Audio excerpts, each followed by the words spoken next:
Hello everyone, today's video is about this weekend's boxing. We're going to start off with a show in Sheffield, as I personally have 3 boxes on, one I train and manage and 2 I manage, starting off with you, Joe. Chief support. Yeah, been moved back. Looking Chief forward support, to it, 5-fight card, big time. my man management show. Joe, you're in your 16th fight in 27 months. Quite impressive. I think you're the most active home fighter in, I want to say, the world. Do you reckon? Yeah, it takes some beating, won't it, I think. Mike Tyson, I think, had 15 fights in his first year as a pro. What did I have? In your first year? 9? Mike That's Tyson 15. had 15, yeah, but he stopped all 15. That's ridiculous. Yeah. That's busy, isn't it? Yeah, very, yeah. We were knocking them all out in about 30 seconds. Yeah. How do you get that many fights? So we're going to discuss activity in terms of the pros and cons. So the pros are you're learning all the time. Only had 5 amateur fights. So the pro is gaining experience. The sharpness. Sharpness when you box all the time. Yeah. And then the negatives are ticket selling. It hurts ticket selling boxing all the time. Yeah. And having to cover the expense and not selling the tickets sometimes. Yeah. So yeah, we're going to start there because I've done a few videos on ticket selling actually. It's difficult, isn't it? How hard is ticket selling now for a young pro? Like, obviously, I've been boxing 12 years. For you as a young pro, would you say it's the hardest? What would you say is harder, ticket selling or making weight? Ticket selling. Yeah. For me, yeah. I think a big part of it as well. If you're dedicated professional and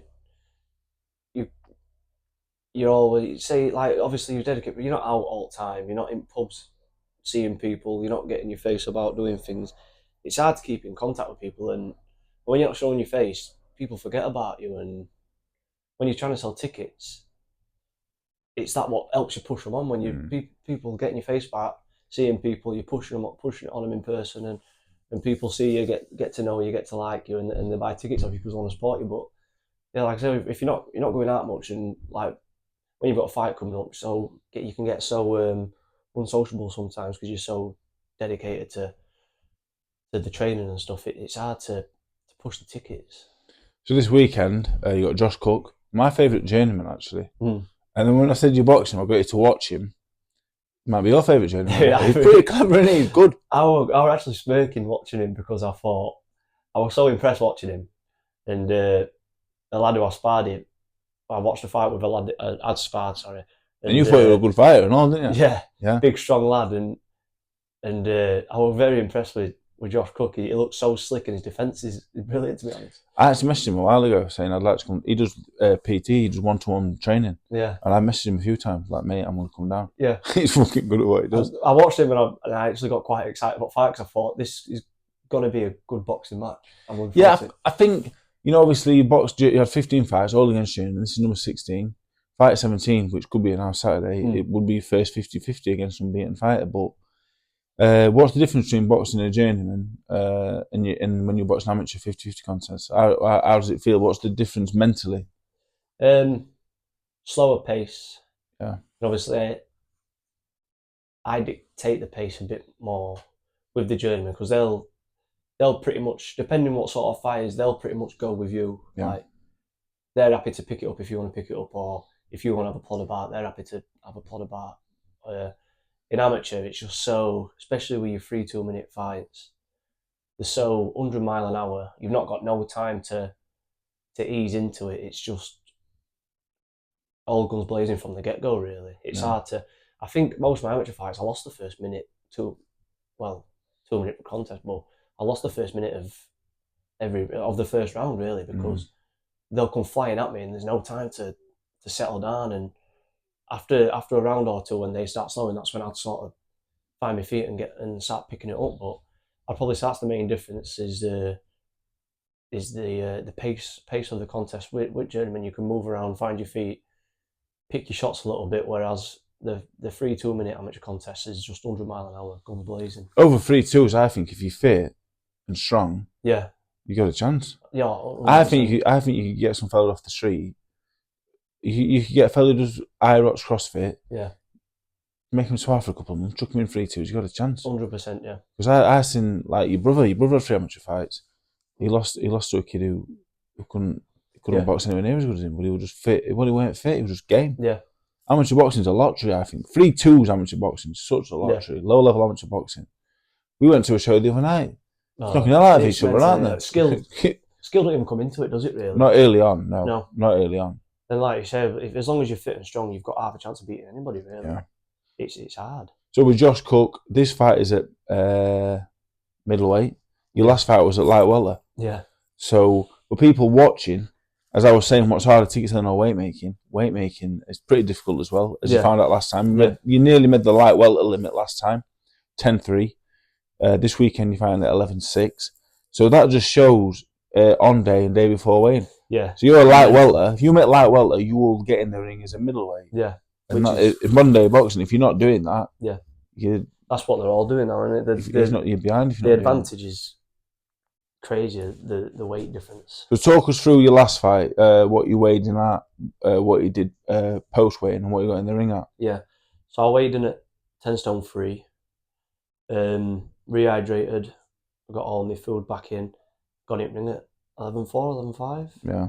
Which is mental difference really, but felt good for it though. I didn't at 10. It weren't difficult, were it? No, it's the lowest I've weighed, I think. No. And I didn't feel the effects of weighing in. So like I felt pretty good, to be honest, and did it on my own, but did it properly and rehydrated. Did everything properly, really, watching videos and trying to learn off things. But it weren't extreme, were it? When you look at these MMA cuts and you look at some of these boxers, there were no mad weight cutting. Like, no. I waited in sauna for there hours before. There were no. You go in the sauna 20 minutes. What do you do? Twice a week, every week? Yeah. So for me, it's just like someone take it too far, don't they? Yeah. You could make lightweight. I think you could make lightweight. Yeah. But it's like I see a lot of boxers making the weight, and they think it's over. You got to compete at it. Yeah. I was doing 12 rounds. Like you could do lightweight. Can you compete and box at lightweight? It's a different question, isn't it? I think that's the biggest thing with boxing these days. I see so many kids big at the weight, and you go, bloody hell, he's a future superstar. Yeah. Then he gets hit, or he gets in a proper fight at that weight, and he can't do it. Then they move up, like Willie Hutchinson when he boxed Lennox Clark. Yeah. Got wiped out. Now he's up at light heavyweight, about to box Boatsi. He's moved up a weight. Like he's like a different fella with a weight on. The rehydration is just as much, if not more, important than the actual making weight, because if you don't rehydrate properly, then it's pointless making weight. Making weight's one thing. It's what you do post weighing to you get in the ring, innit? The amount of times I've made a weight and then people have been like, oh, you can eat now. Yeah. Get this down, and then get that down, and you're just like, I can't. Because you made 10-3 before, didn't you? You boxed Jamie Quinn 10-3. Yeah. And you ate shit. Well, not ate shit, but you ate too much at the wrong times. I'm glad it happened because it's good learning. I guess it's all trial and error with stuff like that, making weight, and I guess that's why it's good as well to do it in times like that, because if I did it at a title level for the first time, and then you get found out straight away, and lucky to do it at that level really. But I made the weight with Jamie Quinn and ate too much too soon, and ate a bit of shit, and I felt terrible, like being sick in my mouth and stuff, and it was horrible. Whereas I learnt from that this time and did it properly this time and felt $1 million. Yeah. So this weekend on day weighing, so we're doing 11-6. Josh Cook, only a 4-rounder, due to ticket sales. It's difficult, isn't it? Yeah. Because you got a big fight November 30th. Then we got a local matchup against another unbeaten kid. Hopefully win Saturday and move on to that. Hopefully, yeah. I'm really looking forward to boxing, to be honest. And yeah, like you said with weight, it's been nice to just relax and not have to worry about making a weight or not making a weight. Just worry about boxing. It's been nice. I think what separates the good ones to the really good ones. I think I was a good one. What separated the really good ones to me was just like speed. I think. Yeah. To be honest, I think speed. A few other things, of course, but speed being the number one thing. So I think for you, making lightweight and light welter, I think you make light welter comfortably, but I think at light welter, like you'd lose your speed advantage. Yeah. So I think Saturday you're boxing a much bigger blow, not a much bigger blow because he's not that much bigger than you, because he is a journeyman. Yeah. You know, he's not down at the weight. He's probably not training full time, but you got that speed advantage. Yeah. So Saturday, like we're expecting a big performance, really, aren't we? Yeah. Hopefully, I'm really looking forward to it, and like like we said, after watching Cook and seeing what he's like, I think it'll make for a good contest really. And yeah, I'm hoping to put a big performance on. Yeah, because I think your first 14 fights, you had no stoppages. Yeah. And everyone was saying you can't punch. Yeah. And I think it would annoy you a little bit. Yeah. But to be honest, you're a better. I don't think you're the biggest puncher in the world, but you punch more than hard enough, don't you? Yeah. To be honest, you could. How many of them 14 would you have stopped? A good few of them, definitely. Because I said to you, you boxed Naeem Ali, you were 8-0, you boxed Naeem Ali, you bent him over double in the second round, and I said, Joe, chill out, step off him, and keep boxing. Then when he came back, I said, Joe, don't stop him, because I think your next fight was it? You boxed another fella, and he cost something like 1,400 quid, 1,500 quid. Yeah. And if you would have stopped Naeem Ali, he would have cost you $2,000. Yeah. So if you were 14-0 with 6 stoppages, your last fight wouldn't have happened. Yeah. Do you know what I mean? Like, people don't understand that. Look at your record, but he's only stopped one. Yeah, it saved you about $3,000. Literally. And it's bad when I think about it, because I think with the lack of experience I had, I don't think I would have been capable of doing it anyway. No. With some of them. Like, no, definitely. Some of them weren't going to be. Rustum Fat Cooling. Yeah. Some of these journeymen are brilliant. The timing of it now, I think, now feels like the right time. Yeah. And I feel like I'm more than capable of getting opponents out of there now. But when I think back to a couple of years ago, my first few fights, early doors, yeah. I don't think it weren't a matter that I didn't really know what I was doing much. It was just I was just going in there and it's not. I don't think it's not a power thing. No, I think you could have stopped 4 or 5 of the 14. We didn't try and put the foot down because of financial reasons and getting rounds in. Yeah. But like you say, it's experience, isn't it? It took me, I think, like 30 fights. I thought, right, I know what I'm doing now. I think people don't understand how hard it actually is. Just to knock somebody out. Yeah. It's especially when they know how to look after themselves and they're well experienced fighters. Yeah. I don't think people understand or appreciate. Yeah, it's actually quite difficult. A stoppage is hard work, isn't it? It's difficult. Unless obviously you stop them on the feet and referee jumps in, and that's fair enough. But I think to actually knock someone out and land that shot, no, I don't think people appreciate this. I've watched you score a lot of knockdowns in sparring. It's to the body, isn't it? Yeah. It's very difficult. I think it is difficult to knock people over to the head. Yeah. I've been sparring for 16 years. I've knocked a few out, I've knocked a few down to the head.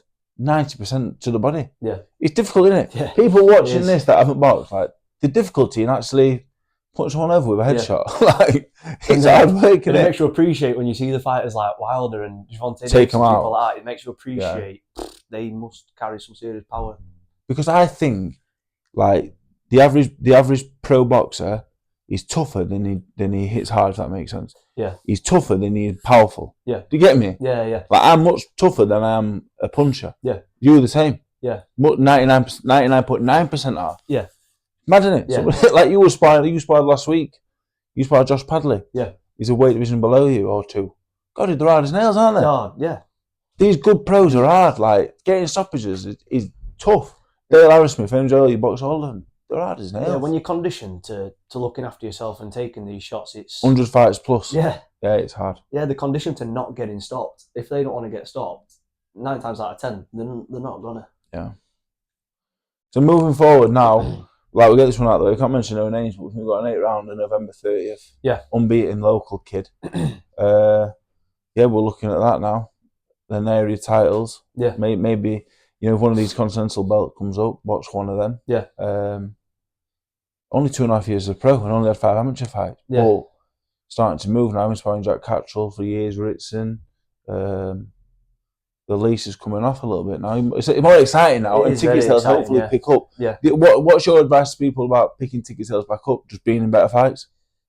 Yeah, I just think, just don't get disheartened on it, because obviously with how busy I've been, it's so understandable that I'm boxing every month, every 2 months, and people are gonna stop coming, because especially with obviously apart from my last fight, people have started to click on and say, because I've been getting the rounds and people know what they're coming to watch, so they get a bit not fed up, but they know what they're coming to watch, and people want to come, and when they're buying a ticket, which is a lot of money really, they're not cheap. They want to come and they want to watch a tear up really, don't they? So I think with that, like you've got to appreciate that. My first couple of fights, I got a bit disheartened with people not buying tickets, but then I start to click on it.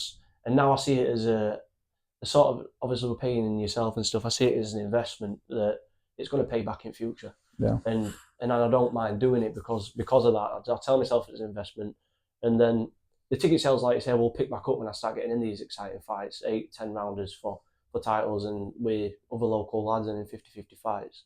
Ticket sales will start picking back up. So I just look forward to times like that, and the experience that I'm picking up along the way will pay off in the future. So Joe, that's tomorrow. Also on the card, Joe Howarth. Joe Howarth, I'm looking forward to watching his first fight managed by myself. Kid from Wigan, 10 fights, 9 wins. Yeah. Terrible beer. He can fight though, can't he? He can fight. He's good. He's really good, actually. I just enjoy watching him punch, to be honest. Yeah, like we were saying, when I punch, when you punch, when 99% of the boxers punch, it's just a punch. Yeah. It's like a whip. It's like a he sparred a kid I trained, Liam, and Liam the next day said, "My elbows are really sore. My arms are killing."